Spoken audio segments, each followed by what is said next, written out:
Hello everyone, this is Shannon from That's So Po, and today I am doing week 37 of my 2019 reads. This week I read quite a few things. I read 2 books that were from my September TBR for Latinx Heritage, which I will link below. I also finished up a couple other things that I've been reading for a while. The first book that I finished was A Dash of Trouble, which is the first book in the Love, Sugar, Magic series by Meriano. And this was so wonderful. It was exactly what I needed to start my week. This book is a middle grade and it focuses on Leo, who's 11 years old, and she's the youngest girl in a very large family, a Mexican-American family in Texas. And her parents run a bakery and her older sisters all help out at the bakery, and Leo feels really left out because she's the youngest and they keep telling her, oh no, you're too young, you can't help out. So she decides to do some snooping around and try to see what she can do, and she discovers that her family are actually brujas. They are witches who can create magic and put it into their baking. And she decides that she's going to learn how to do this and does this in secret, and a few things go wrong. It is just the sweetest story with an excellent protagonist. I love Leo's confidence in herself, her willingness to take responsibility, but also to try to fix her mistakes, the way that she cares about her friends, she wants to help out, her willingness to try things. She's just such an excellent main character. I also really like the family in this.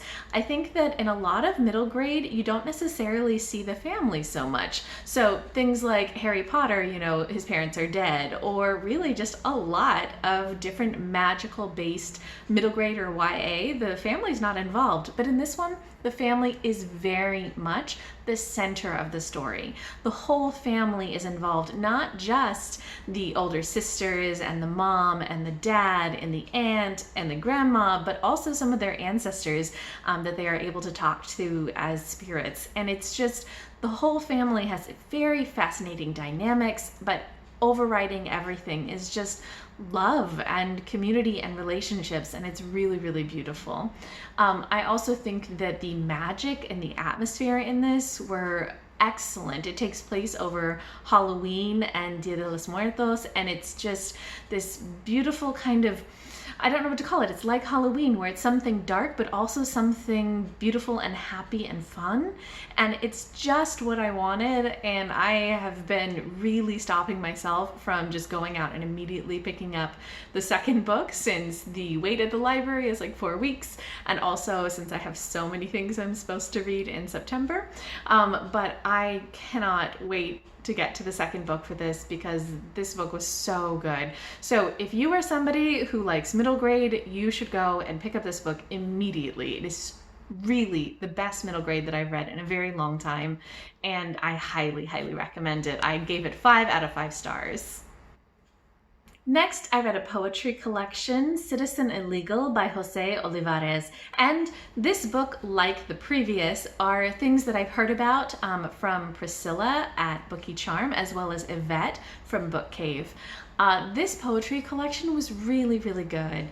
In it, Olivarez does this exploration of his identity as Mexican American. He looks at sort of what that means to sort of be pulled in these 2 directions, sort of what parts of him he feels are Mexican, what parts of him he feels are American, and how that has tension in it, how there's parts where he feels an imposter in both of these ways, how he views the aspects of being American, of being Mexican, and it's just this great exploration of his identity that is really easy to connect to on an emotional level for me, which is just what I'm looking for in poetry. I think also it has a lot of excellent political themes, a lot of kind of criticisms, both of the way that Mexican Americans are treated, the way that Mexican Americans act towards him, the way that he acts towards them. There's some really interesting dynamics in this as well.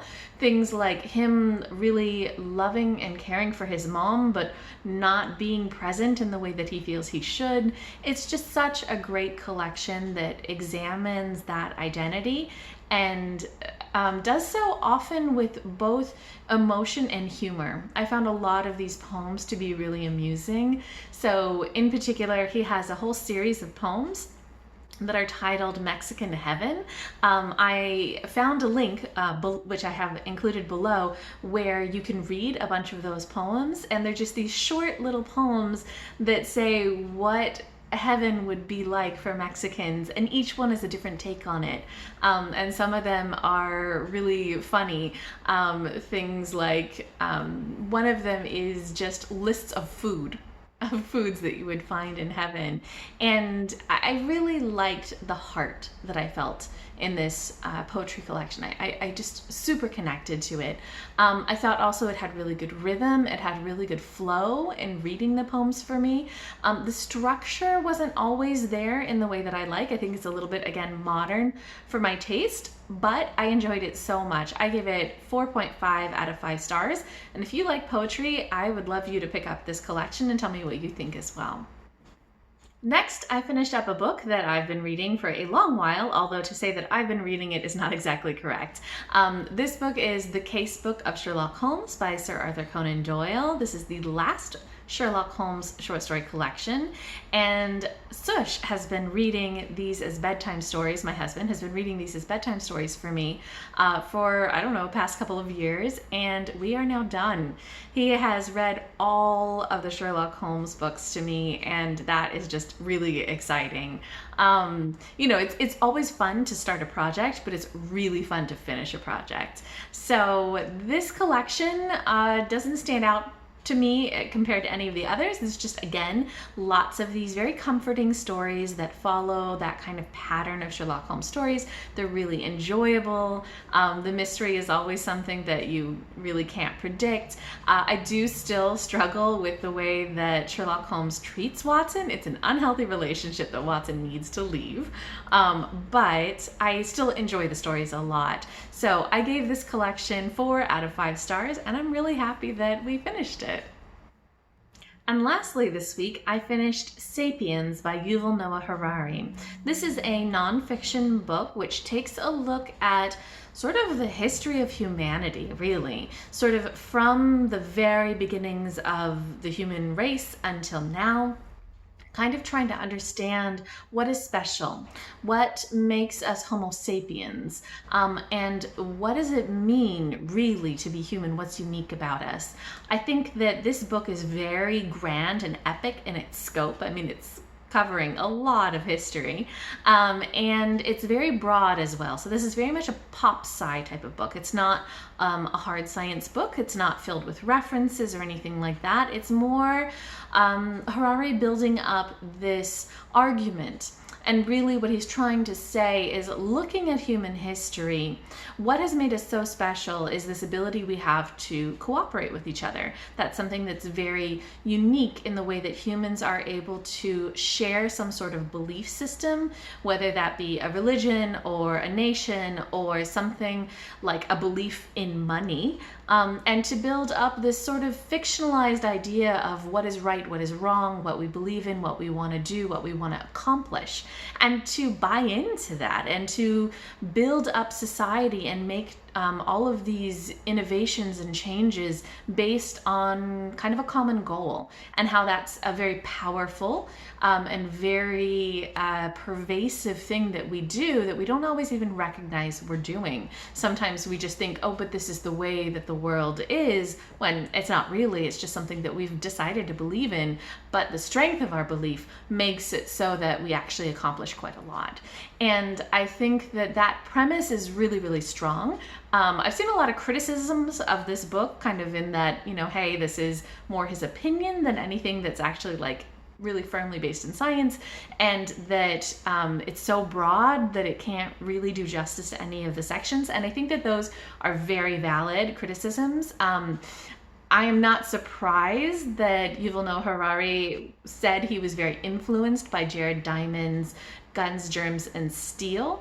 I mean, it's the same idea. Both of these books tackle sort of the history of humanity.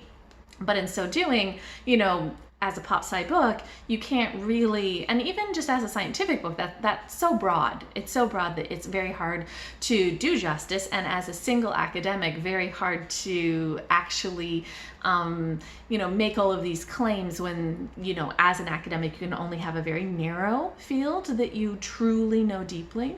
However, I think that as a layman reader, it was excellent. For me, this was just such a great read because it brought up so many different things to think about. I really liked the ideas in this book. And I think that, again, if I get a chance, I want to do a standalone review of this because there's just so much to discuss. There's so many things, so many different ideas that it brings up. And I found myself sort of highlighting things almost every page and making a lot of notes.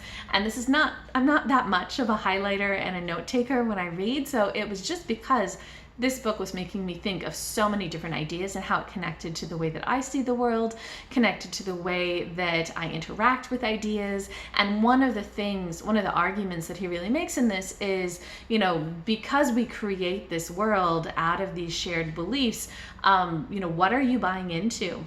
And what beliefs do you want to sort of shape the way that we go forward? And that just made me have so many different thoughts. So I really enjoyed the experience of reading this book, and I recommend it for that reason as well, just to think through everything, but read it with a grain of salt. So for me, this was a 5 out of 5 star read, but I can totally see that this may not be everybody's cup of tea, so kind of proceed with caution. So that wraps up week 37 for me. I hope that you guys are having great reading weeks, and if anybody else has read any of these books, I'd love to hear what you thought in the comments down below. Or if you have any recommendations for me of books that you think that I might like based on what I've read, especially if you know of anything else that's similar to the Love, Sugar, Magic series. I'm just really into middle grade right now, so I'd, again, be very open to any of those ideas. And yeah, hope you guys are enjoying your reading, and talk to you next week.